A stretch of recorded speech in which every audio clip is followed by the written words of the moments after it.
Retour avec cette vidéo des actus territoriales sur ma chaîne. Je me suis arrêté quelques semaines, tu sais, pour finir ma formation tableau numérique facile. Maintenant que c'est terminé, on va reprendre le fil hebdomadaire de nos actus territoriales. Et on a, alors pour cette semaine, en plus, il y a du lourd.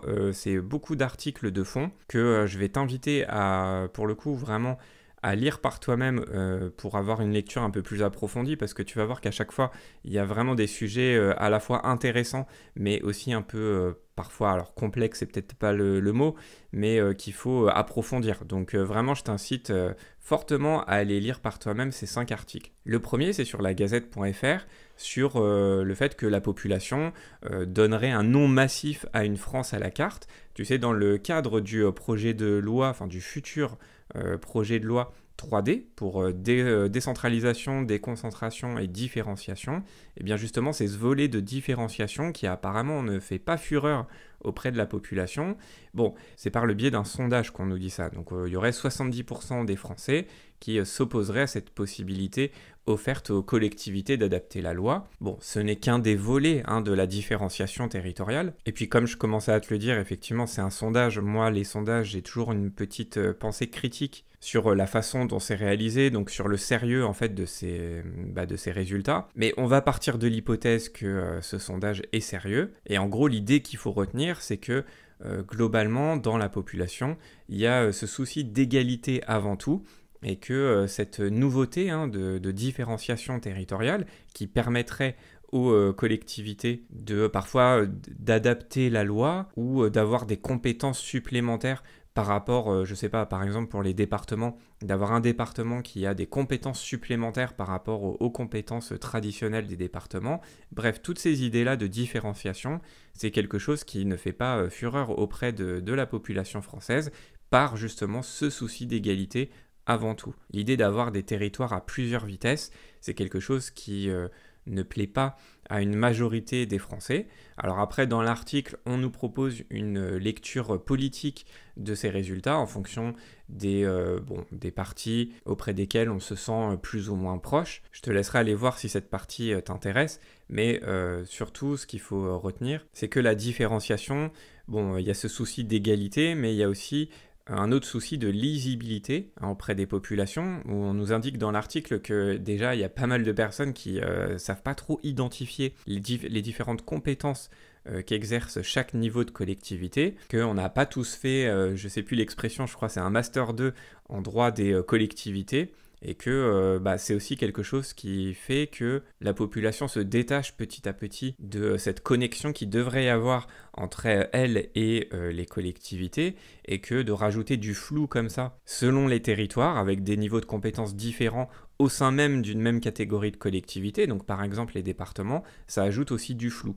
Donc non seulement de l'inégalité, puisque certains départements ou régions ou communes, etc., pourront agir dans des domaines supplémentaires par rapport à d'autres collectivités du même niveau sur d'autres territoires.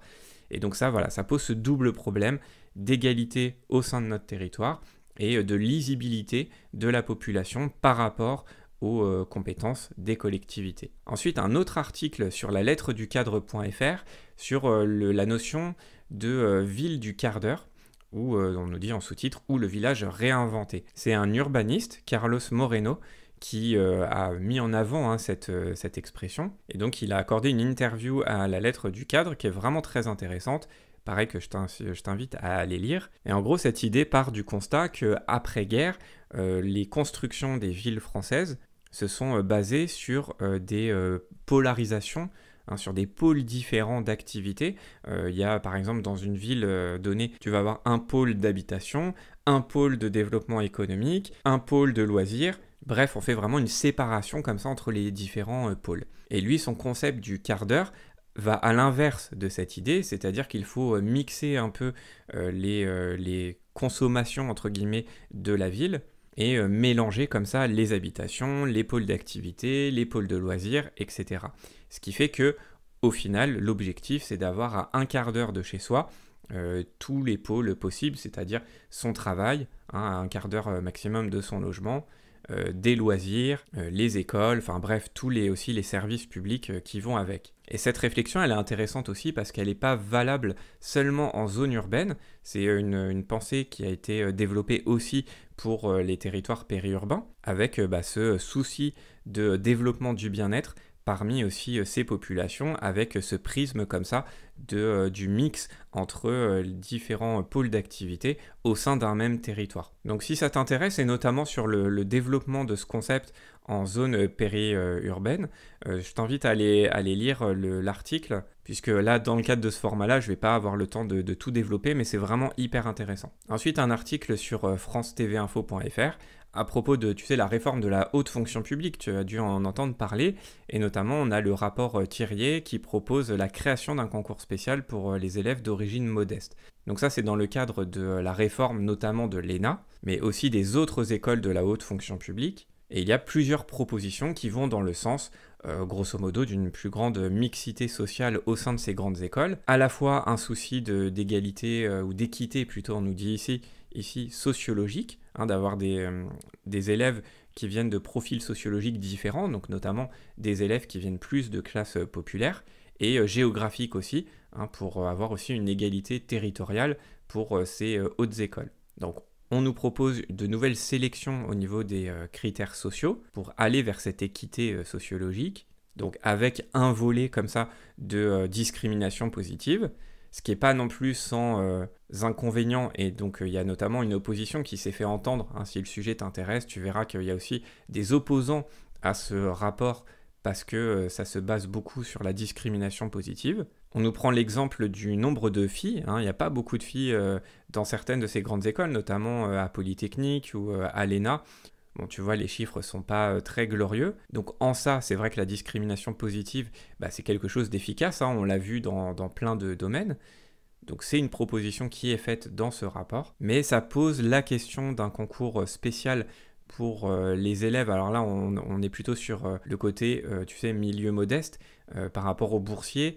Voilà, est-ce qu'on tend vers un concours spécial pour ces élèves? Et ça, c'est une proposition qui est faite dans le rapport, mais à titre expérimental, pour voir ce que ça donne. Et puis, il y a plein d'autres propositions de réforme sur l'organisation en elle-même de la formation, le fait d'avoir une seule école, d'avoir un tronc commun et plus de terrain aussi, notamment dans les territoires. Bref, c'est pas encore fait, tout ça, c'est seulement un rapport, mais sur la base de celui-ci, il va y avoir de nombreuses discussions sur ce qu'on avait déjà un peu évoqué, c'est la réforme de la haute fonction publique. Ensuite, un article sur le Courrier des maires à propos de la confection des listes de candidats aux élections intercommunales.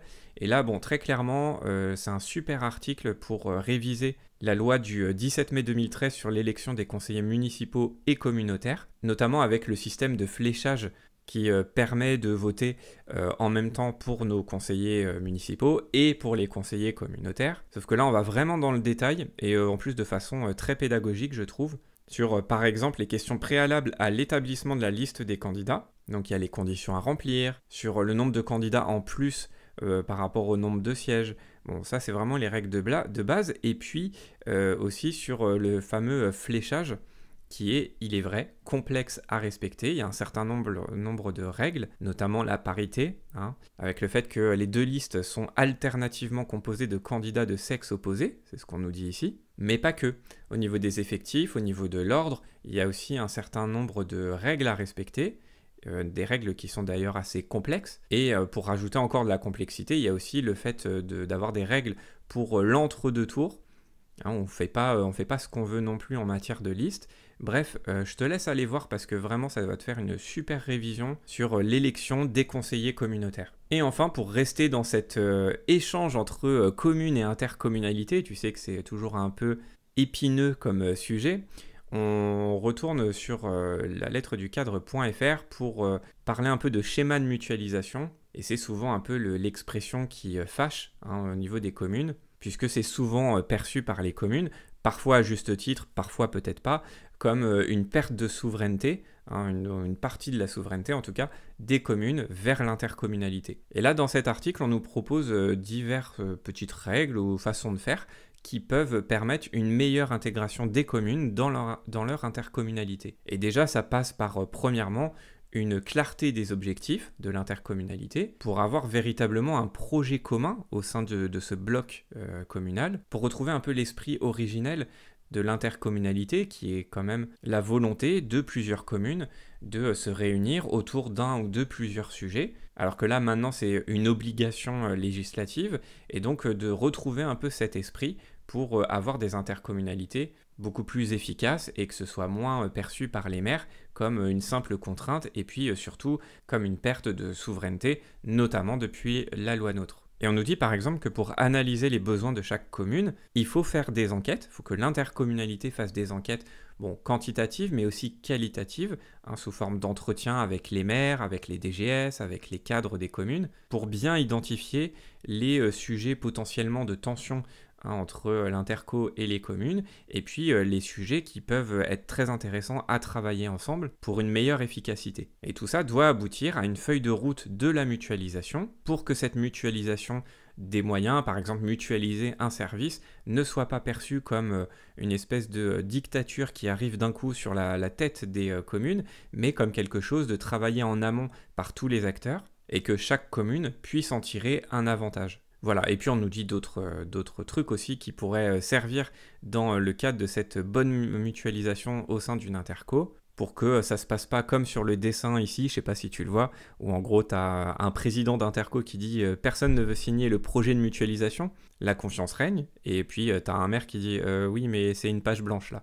Donc voilà, en gros, les intercos ne doivent pas faire sentir aux communes qu'elles n'ont pas le choix et que c'est l'interco qui va décider et que c'est un chèque en blanc, en gros, que les communes leur signent, mais au contraire que les communes sont bien des acteurs de cette intercommunalité. Voilà, c'est tout pour moi cette semaine. J'espère que cet épisode de reprise t'a plu, que t'as appris 2-3 trucs et que surtout ça t'a donné l'envie d'aller lire au moins 2 ou 3 de ces 5 articles pour approfondir tes connaissances sur ces sujets. Et je te dis à très bientôt pour une nouvelle vidéo. Salut!